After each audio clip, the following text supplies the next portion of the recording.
Phone पे बात करते रहता है भगवान से कि कौन से दिन कहाँ मिलेगा। हमारे दिमाग में डाला जाता है शनिवार है हनुमान जी की तरफ चले जा, मंगलवार है शंकर भगवान की तरफ चले जा, गुरुवार है फलाना लक्ष्मी की तरफ चले जा, इतने बजे जाना, इतने बजे मंदिर में जाना, इतने बजे पूजा करना। बिरसा मुंडा ने बोला मैं ऐसे भगवान को नहीं मानता हूँ जो ब्राह्मणों की मानता है। हिंदू राष्ट्र का मतलब होता है आदिवासी मुक्त भारत। जो इस देश को हिंदू राष्ट्र घोषित करना चाहते हैं उसका दूसरा मतलब होता है आदिवासी मुक्त भारत, यानी बगैर आदिवासियों का देश। जिस दिन आदिवासी वनवासी हो जाएगा उस दिन दलित, ओबीसी और अल्पसंख्यक स्वर्गवासी हो जाएंगे। 1993 में भारत सरकार ने संयुक्त राष्ट्र संघ में एक प्रस्ताव भेजा जिसमें लिखा है कि भारत में आदिवासी रहते ही नहीं है। इसका मतलब ये होता है कि भारत में आदिवासी नहीं है और भारत के आदिवासी नागरिक भी नहीं। तो इन लोगों ने आपकी पहचान को भी खत्म कर दिया, आपकी नागरिकता को भी खत्म कर दिया। लोगों ने आरोप लगाया कि बाबा साहब ने संविधान में आदिवासियों को डिफाइन नहीं किया। ये बात गलत है। ना गोंडी तेले वड़की करना ना, मैं मराठी भी नहीं आती, मैं हिंदी में बोलूंगा। मला मराठी पण येत नाही, मैं हिंदी मध्ये बोलणार। वायता लेकिन मीवा गोंडी और मावा गोंडी ते थोड़ा फर्क मंदा। हाँ, मैं ये जो मीटिंग हुई है, आप लोगों इतनी बड़ी संख्या में यहां उपस्थित है, ये मीटिंग मेरे लिए बहुत महत्वपूर्ण है। मैं चेयर पे अभी बैठा था, भाग्यश्री दाई ने मेरे को बहुत अच्छी बात बोली, एक बात कि भाई चाहे कुछ भी हो जाए अपने लोगों का अस्तित्व कहीं दिखाई नहीं देता, अपने को कुछ नए सिरे से कुछ काम करना चाहिए। ये उनकी सोच है। वो भी ऐसे सोचते हैं कि कोई नया तरीका हमने अपना के काम करना चाहिए। मैं उनका बहुत बहुत धन्यवाद देता हूं कि ये सोच बरकरार है अपने लोगों में। यही तरीका हम लोगों को सबको अपनाना है। ये प्रोग्राम में SC, ST, OBC के लोग भी हैं। मैं सब लोगों को साथ में लेकर ये बात करने जाऊंगा। मैं एक बात आपको बताना चाहता हूं।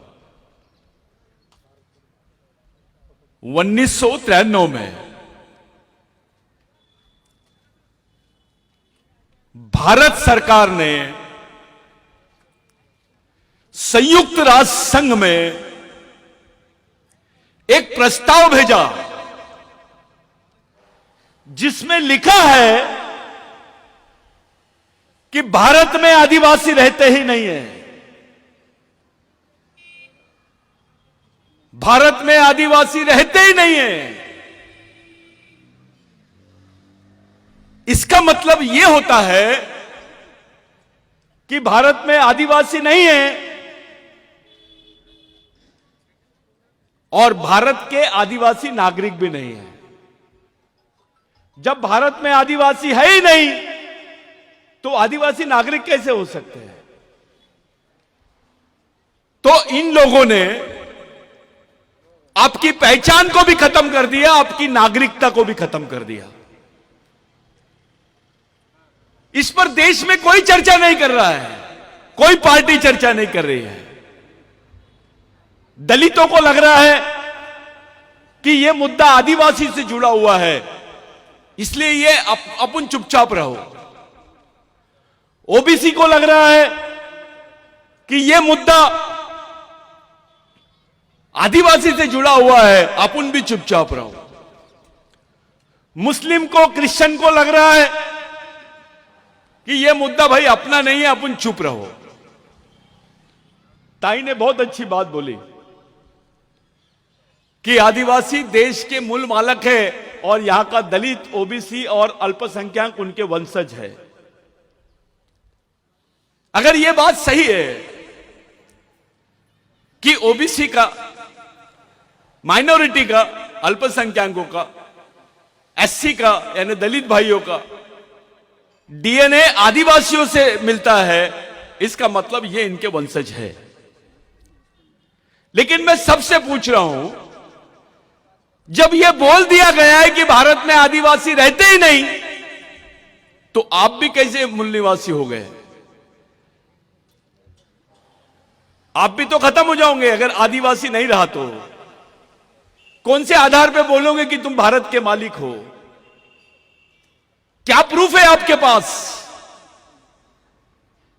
इस देश के दलित को जब बोलना पड़ेगा कि मैं इस देश का मालिक हूं, तो उसको बताना पड़ेगा कि मैं आदिवासियों का वंशज हूं। इस देश के ओबीसी को जब बोलना पड़ेगा कि मैं इस देश का मालिक हूं, तो उसको भी बताना पड़ेगा मैं आदिवासियों का वंशज हूं। यहां का मुस्लिम, यहां का क्रिश्चियन, यहां का सिख जब यह बोलेगा कि मैं मालिक हूं इस देश का, तो उसको भी प्रूफ करना पड़ेगा कि वह आदिवासियों का वंशज है। साथियों, इस देश में एक अलग माहौल बनाया जा रहा है। जिसका यह देश है, उस देश का 7/12 ही बदल रहे हैं लोग।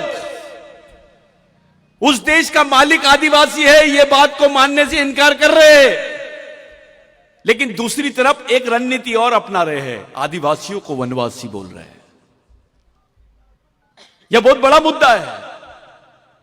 जिस दिन आदिवासी वनवासी हो जाएगा, उस दिन दलित, ओबीसी और अल्पसंख्यक स्वर्गवासी हो जाएगा। ये कर तो रहे आदिवासियों के साथ, लेकिन इनका टारगेट दलित भी है, ओबीसी भी है, अल्पसंख्यक भी है। पहले आदिवासी मरेगा, लेकिन बाकी सब लोग वेटिंग लिस्ट में रहेंगे। धीरे धीरे मरेंगे, लेकिन मरेंगे सब। यह बात पहली है। दूसरी बात यह है कि पूरे देश में जितने आदिवासी सांसद थे, जितने दलित सांसद थे, जितने ओबीसी के सांसद थे, किसी को नहीं लगा कि यह मुद्दा पार्लियामेंट में उठाना चाहिए करके। इस मुद्दे को दबाया गया। 93 में बाबरी मस्जिद शहीद हुई, राम मंदिर का मुद्दा खड़ा हो गया। उसके पहले राजीव गांधी को मारे, बॉम्बे ब्लास्ट हुआ। उसी दरमियान भारत सरकार ने संयुक्त राष्ट्र संघ में चुपके से यह स्टेटमेंट दे दिया कि भारत में आदिवासी नहीं रहते हैं। साथियों, संयुक्त राष्ट्र संघ का एक संविधान है जिसमें आदिवासियों के लिए विशेष अधिकार है, जिसको इंडिजिनियस पीपल राइट्स बोलते हैं। मूल निवासी होने के अधिकार है, उसमें विशेष प्रावधान है कि आदिवासी क्षेत्र में सरकार भी अपने प्रोजेक्ट को नहीं लॉन्च कर सकती है जब तक आदिवासियों की ग्राम सभा उसको मान्यता ना दे। वहां ग्राम सभा का उल्लेख वैसा नहीं है, वहां विलेज ऑफ इंडिजिनियस पीपल लिखा हुआ है। यह मुद्दा इसलिए उपस्थित कर रहा हूं क्योंकि यह आपको खत्म करने वाला मुद्दा है। यह इतिहास हो जाएगा कि यहां के राजा थे, हमारे पहले अहिरी के राजा थे, नागपुर के राजा थे, आदिवासी राजा था, फलाना राजा था, यह बोलने के लिए रह जाएगा। क्योंकि अब जो तुम्हारा बच्चा पैदा होगा वो आदिवासी नहीं रहेगा। ये पहले समझ लो। तुम जो सोच रहे हो, जो तुमको आज आरक्षण है, आप अनुसूचित जनजाति के करके नहीं है, आप आदिवासी हो करके है। आपको 5वीं अनुसूची के अधिकार मिले हैं, आपको जमीन पे प्रोटेक्शन मिला है। आप अनुसूचित जनजाति के हो करके नहीं, आप आदिवासी हो करके मिला है। डॉक्टर बाबा साहब अंबेडकर ने संविधान की जो डिबेट हुई, जयपाल मुंडा ने जब यह प्रश्न उठाया कि आदिवासियों को आदिवासी बोला जाए, तो बाबा साहब ने उसका इंटरप्रिटेशन किया कि आदिवासी, पूरे देश के आदिवासियों को एक जगह लाने के लिए अनुसूची बनाई गई है, जिसको शेड्यूल बोला गया है। उसका हिंदी में अनुवाद गलत हुआ है कॉन्स्टिट्यूशन में। बाबा साहब ने बोला to consolidate, to make consolidate the tribes of India, all tribes of India, I am framing a schedule to define them who are adivasis. इसलिए डॉक्टर बाबा साहब अंबेडकर ने उनको शेड्यूल ट्राइब बोला। लोगों ने आरोप लगाया कि बाबा साहब ने संविधान में आदिवासियों को डिफाइन नहीं किया। यह बात गलत है। बाबा साहब ने संविधान में प्रावधान रखने के पहले संविधान पूर्व बहस में, जिसको प्री कॉन्स्टिट्यूशन डिबेट बोलते हैं, उसमें बाबा साहब ने रखा, जिसको 2011, 2010, 11 में सुप्रीम कोर्ट ने कंफर्म किया कि आदिवासी ही देश के मूल मालिक है और वो प्रथम नागरिक है। साथियों, आदिवासियों के संबंध में सुप्रीम कोर्ट बोलने के बाद भी गवर्नमेंट नहीं मानती है। इस देश की व्यवस्था संवैधानिक व्यवस्था है। यहां संविधान बनाया बाबा साहब ने। सुप्रीम कोर्ट से बड़ा कोई कोर्ट नहीं है, कोई कोर्ट नहीं है भारत में। सुप्रीम कोर्ट के बोलने के बावजूद भारत सरकार यह मानने को तैयार नहीं है कि आदिवासी इस देश के मूल मालिक है। हमारे बैल सांसद जाते पार्लियामेंट में और चुपचाप बैठते हैं, कुछ नहीं बोल रहे हैं और चुपचाप काम करते हैं वनवासी करके। अबे तेरे अंदर का बाबूराव शेरमाके का खून मर गया क्या? टंट्या भील का खून मर गया क्या? बिरसा मुंडा का खून मर गया क्या? गुंडा धुर का खून मर गया क्या? बाबा साहब का खून मर गया? क्या बात है रे भाई? तेरे साथ तेरी आने वाली पीढ़ी को भी खत्म करने का षड्यंत्र देख रहा है और तुम बंदर जैसे चुपचाप बैठ के देख रहे हो कि क्या चल रहा है देश में। ये इसलिए बोल रहे हैं कि भारत में आदिवासी नहीं रहते हैं। भाग्यश्री ताई, ये बहुत इंपॉर्टेंट बात बता रहा हूं, क्योंकि भारत विश्व में पहला देश है जिसने बोला है कि हमारे पास लैंड बैंक है। पैसे की बैंक नहीं, जमीन का बैंक है। और ये जमीन की बैंक किसकी है? ये किसकी जमीन के भरोसे बात कर रहे हैं? ये आदिवासियों की जमीन के भरोसे बात कर रहे हैं। कोई ताली वाली मत बजाओ। ये आपकी जमीन को बोल रहे हैं ये लैंड बैंक है।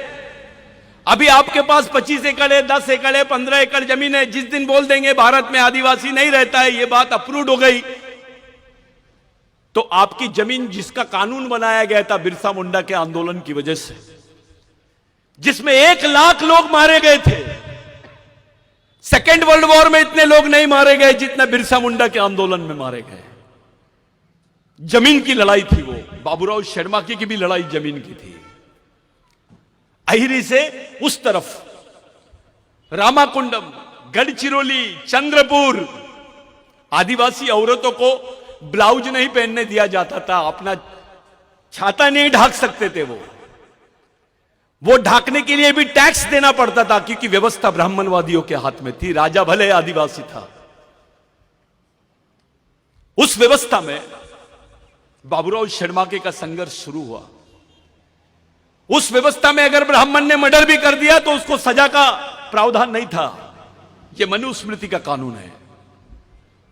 लेकिन जब आदिवासी विद्रोह हुआ, उस विद्रोह के बाद में यहां पर आदिवासियों को एक नाम दिया गया जो विश्व के किसी आदिवासियों को नाम नहीं दिया गया। उसका नाम है क्रिमिनल ट्राइब, गुनेगारी जमात। हमारा राजा भी था तो उसको भी क्रिमिनल ट्राइब बोला गया है।